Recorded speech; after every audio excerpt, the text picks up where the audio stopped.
Hi all. In the last video, I mostly covered some of the basic ideas of what we're going to do each week and how the class functions. In this video, I'm going to cover this week, what I'm expecting you guys to actually do. And this week you have a lot of different things to do. You have 5 different discussions to reply to. Your hello discussion, your syllabus discussion, one about the book, one about EBSCOhost, and one about APA. You also have a quiz over how APA works, and you have 2 chapters to read, and a couple of other things to read. Lots of text on these different modules that you'll be covering.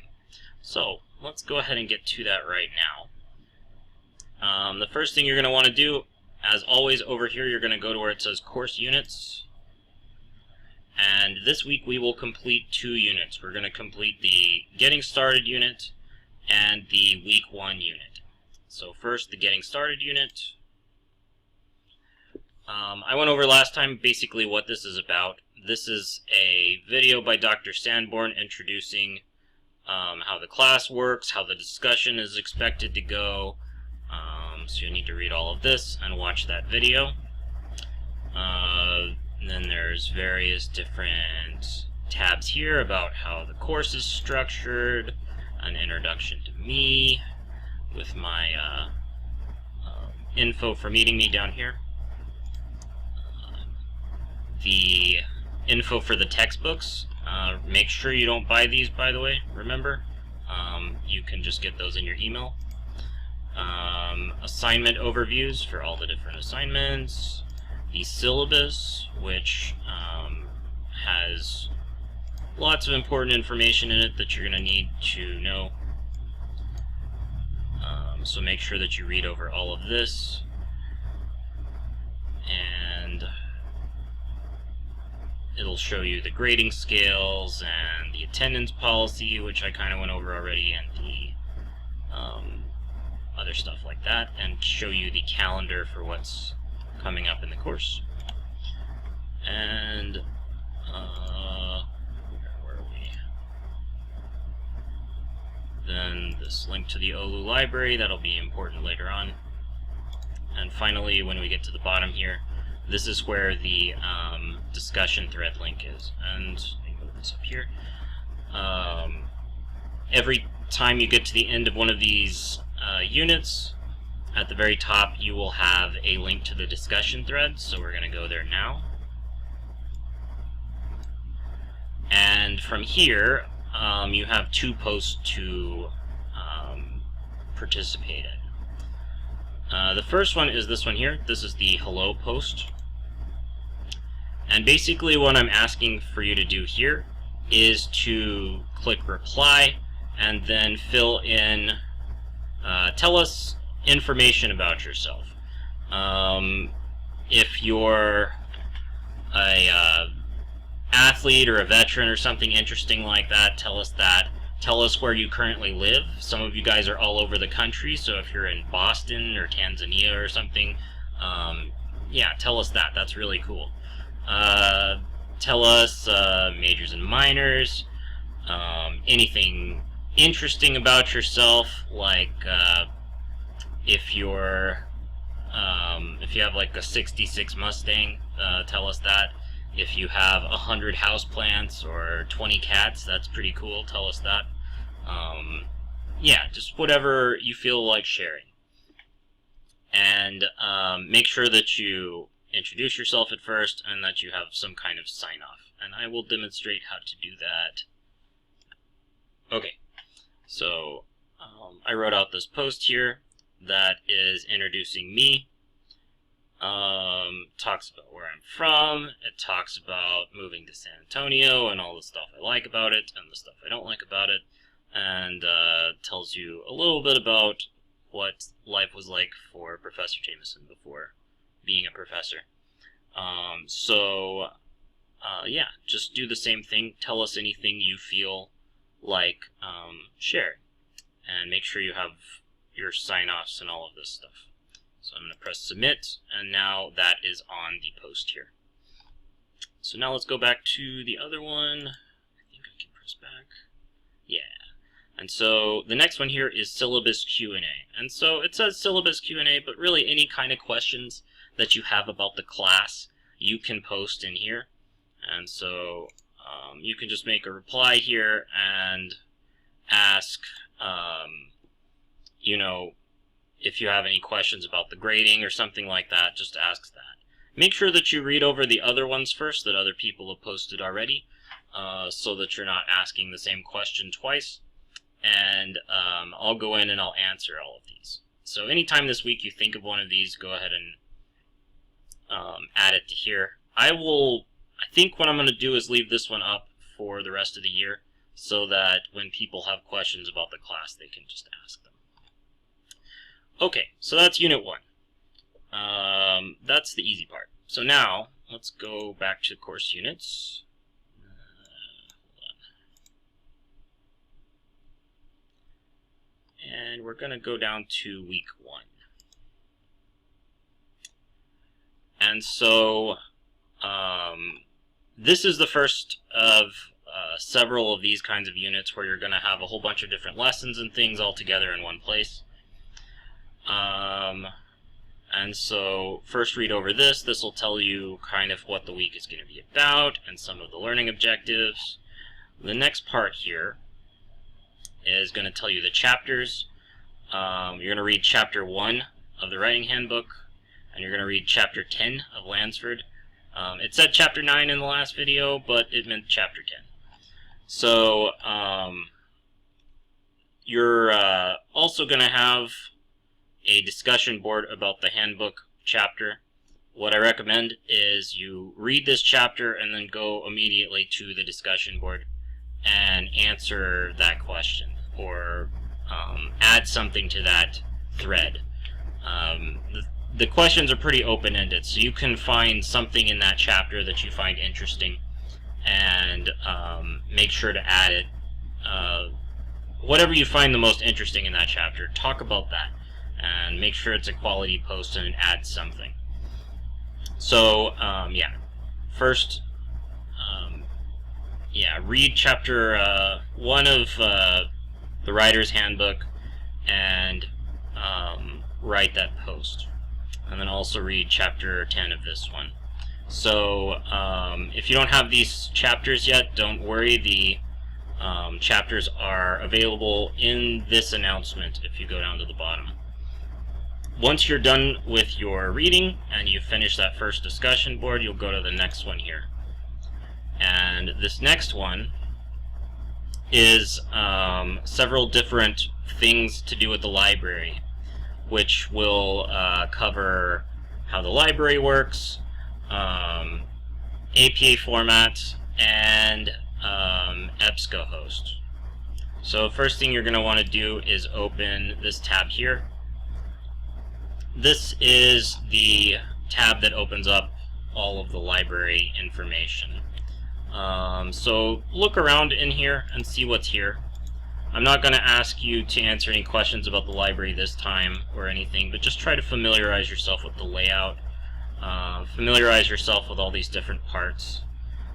And yeah, we'll end up here quite a lot during the semester. A lot of the information that we use in papers and stuff will come through here somewhere. The next thing, these next two parts are together. So in this next part, you're expected to get a basic understanding of APA 7th format. That's the standard citation style that we're going to use in this class, and the paper formatting style that we're going to use. And so for some of you, you've used it before. Probably in high school you used it at some point. APA, again, is just like MLA, like you probably used in Composition 1. It's a style for how to format a paper and for how to write citations, the little notes at the end of quotes and paraphrases and things that tell readers where the author got their information. And the works cited pages that show all of the bibliographical information that a source has. So if you're used to MLA like I am, then this may be a lot of learning for you to do. If you're used to APA, it may not be as much. This first tab here is a link to Purdue OWL. Apart from having the actual APA 7th edition handbook from APA, Purdue OWL is the best way you can go as far as knowing all of the information about APA and having it in a concise place. And the good thing about Purdue OWL is that it's always going to be there for you, even 20 years from now if there's an internet still. So you'll always be able to come here and access it and see everything you need to see in order to figure out how to do a certain citation or how to format your papers or whatever. So skim through all of this, just these first two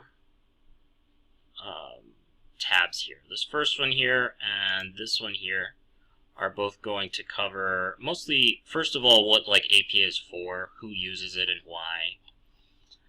This will help you answer the discussion board question. And then this one here, APA tutorial, if we click on that, this is a sort of quiz through the library that you are going to take. It is graded, and you will have several questions to answer about APA style. First thing you want to do is sign into this. So you're going to put your first and last name. Don't know why that comma's there. You're going to put our class, English 1314, and this is DLT.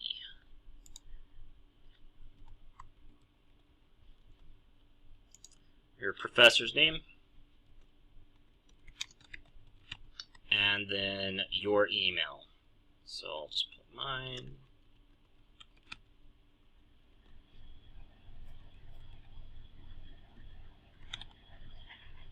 And then you will click Next. And so there's 25 questions here about how APA works, and I'm going to let you use the source that I just gave you. So all of this information can be found in Purdue OWL somewhere, and if you can't find it there, then you can probably just Google it and find it.